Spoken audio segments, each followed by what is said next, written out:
So I grew up in this small town in Nepal, and majority of Nepali follow Hindu religion. When I was growing up, all my family and extended family were Hindu, and all of my neighbors were Hindu. So I grew up around Hindu religion. A Hindu tries to develop a sense of virtues, and they live by the motto of something called dharma and karma, which means righteousness and hard work. In Hinduism, there are several gods and goddesses, and it's also a way of life with lots of practices and several very rich traditions. Today, I have a humanistic view of spirituality, and I continue to grow in this realm with trying to improve my awareness in my spiritual journey.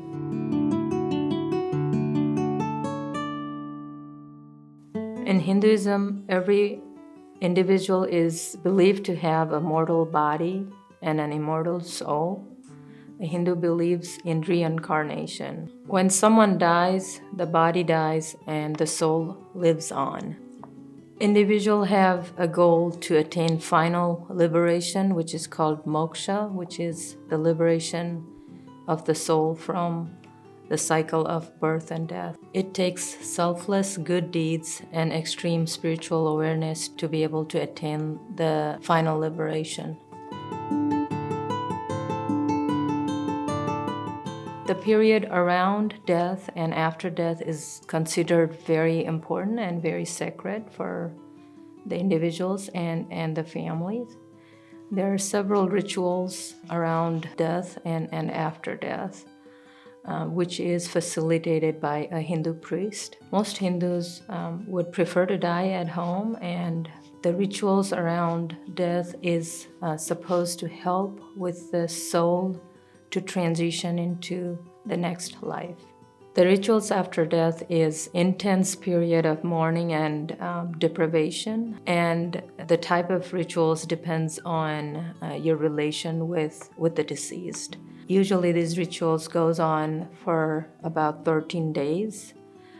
The sons of the deceased wear unsewn white clothes and eat one meal that they prepare and isolate in the house. Meat and salt are restricted during this period. A Hindu is cremated, and cremation is supposed to be done as soon as possible to start the periods of mourning. Getting a funeral home and death certificate signed as soon as possible is important for a Hindu. This period of mourning is crucial and is believed to help with the transition of soul into the next life, and hence it's taken very, very seriously.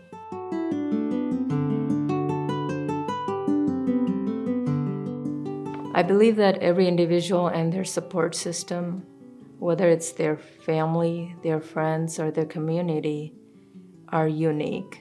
And we should not impose our belief about health and illnesses or our belief system to tell someone what's best for them.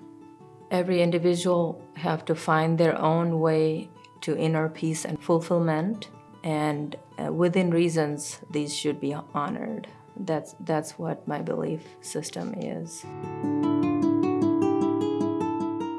With a dying resident, I would sit by their bedside, and if they are able to share their stories, I would hear their stories. To me, these are some of the most powerful experiences. To hear from someone who knows they only have hours to days or weeks to live, and to hear their stories that they are able to share with clarity and grace, these have been one of the most profound experiences for me.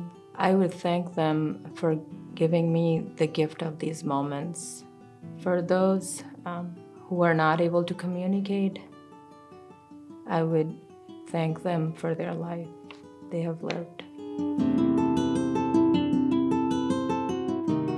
One of the misconceptions that people may have about a Hindu is that they are vegetarian. Not all Hindus are vegetarian.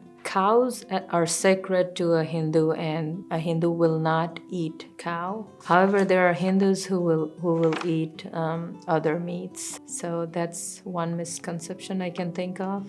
I think one of the important things to remember is even in Hinduism, there is a lot of different practices, and some of the practices are driven by culture and geography and individuals' life experiences. So I would say, whenever in doubt, be curious and ask some clarifying questions.